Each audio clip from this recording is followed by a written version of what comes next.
range to stop traffic on a state road to let them out of Northwood Hallway?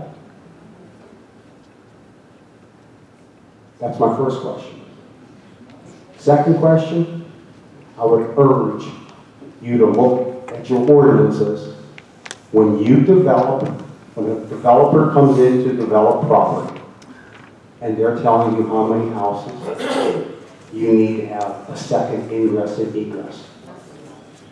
Please look at that. Right now, I'm hoping, is there any firemen in here? Is there a chief back here? Two chiefs.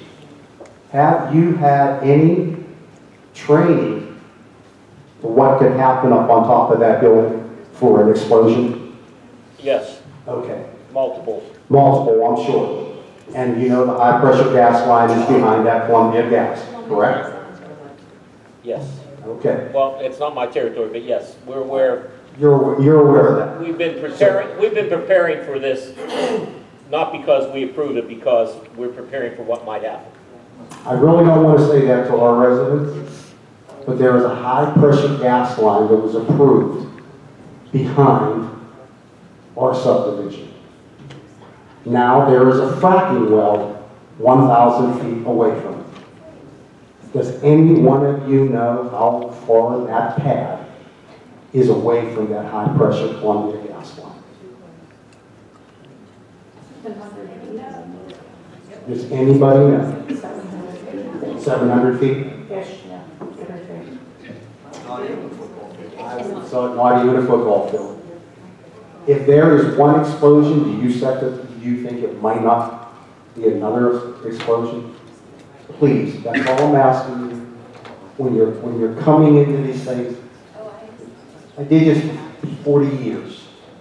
When we had construction projects, we'd get the state police, we'd get 911, we'd call every local municipality.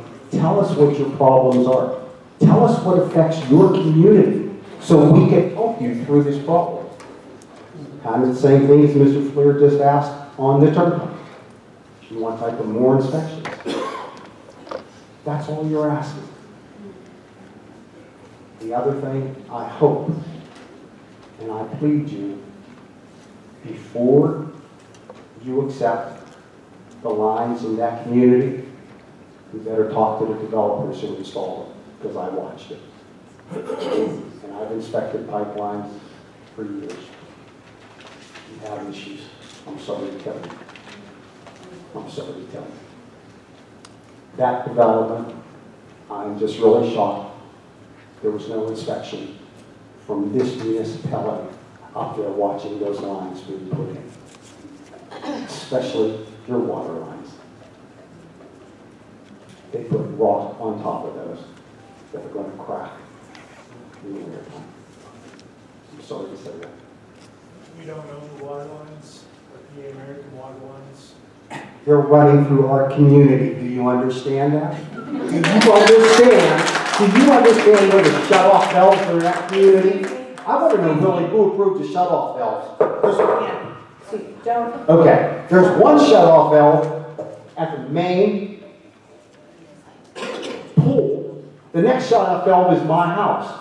That's 30-some houses in between. Who would let that happen in a community? Why wouldn't you have main shut-off valves?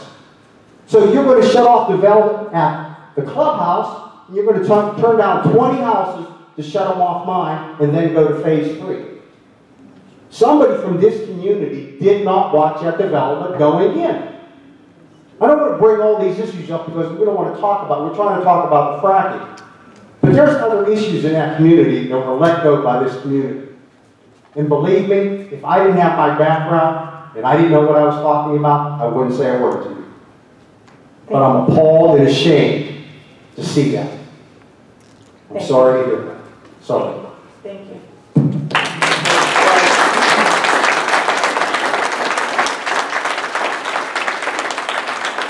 Good evening, good evening. My name is Tim Walker. I'm at 1860 Ricing Road, McDonald, PA. And first I'd like to welcome all the newcomers to the community. And the community is actually Cecil, it's not your housing plan. I spent most of my 63 years living here in Cecil Township. And I do sympathize with you folks because I know how you feel about a well, because that's the exact same way I feel about a housing development. Okay, I heard the lady reading about ordinances of noise. Can you address that? Oh, I'm sorry. I heard the lady reading about the ordinances of noise and pollution and all this stuff. And the first thing that came to my mind was all these housing plans and these cookie cutter houses on postage stamp lots. So I agree that more scrutiny needs to be given to the developments that we put in around here. And I remember a day when I could walk on King Road and not even see a car. Now Cindy's housing plan, cars go up and down there like it's Route 50. You gotta jump in the weeds if you see a car coming. Same with Grange. I go down the end of Racing Road to cross over to go Cecil Henderson Road, and you got to sit there for 10 or 15 minutes. There's so many cars. So I understand where everybody's coming from, but I'm also a mineral rights owner and do a little farming, and I would like the opportunity to cash in on my property.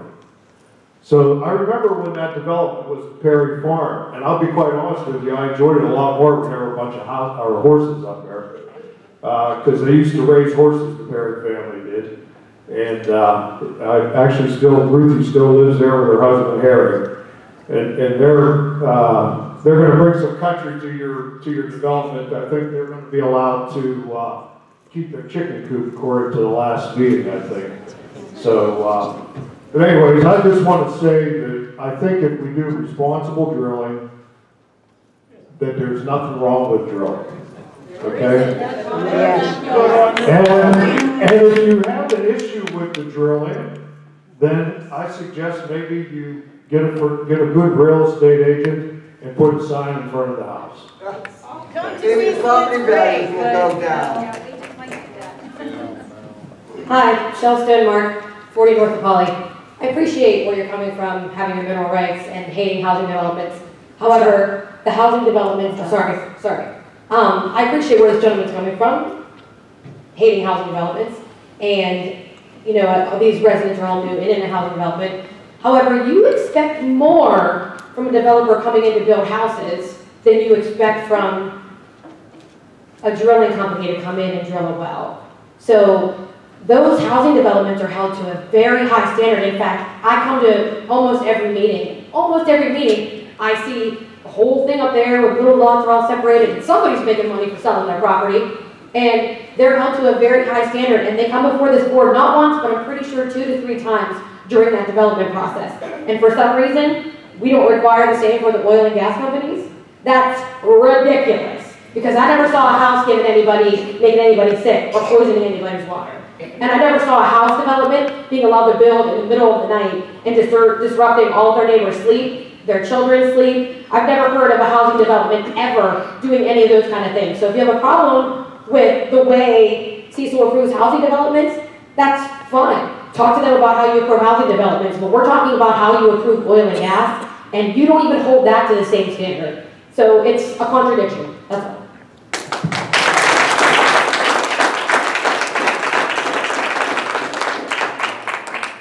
I understand where they're all coming from. I asked where were they when they had the public hearing on that well cast. I didn't see them on the Name and address for the record, please. Oh, Kathy Pickford, Brookside Drive. And I also would ask that you address the board. I am. Okay. But the thing is, I think part of the problem is when people come up here to talk and say their concerns, they turn into bullies sometimes. And we as other residents of the township, we tend to turn that off. And I think that's coming from what's being done up here. Because I spent 15 years in an elementary school, and I congratulate you now on being chairman, but how it was handled was bullying. There's no other way to put it. That's the way it happened. And I think your decorum up here sets the decorum for the people coming up here to make their comments. If you are yelling at each other and ranting and raving each other, and that's all 5 of you, it's not any special, you can't do that as public. But one thing I do resent is when you have an issue with the township, when people say we're not the #1 place to live or the #8 in the nation. Cecil Township is made up of its residents, and we are proud to be in Cecil Township. Yes, we, like Upper St. Clair, Peters Township, have our issues. But that doesn't mean that you live in a terrible township that's letting terrible things happen to your children and whatever. Most of us that live in Cecil Township are living on top of a coal mine. We had the same concerns when our kids were literally growing up. Our house could fall into the coal mine. I know for a fact my house is sitting on top of a coal mine. That's just as much as a concern as well pad or anything else. Well pad insurance? And I do. I just think you have to, you know, you have to set the precedent as board members that people don't come up here and just, you know, you bully, they bully.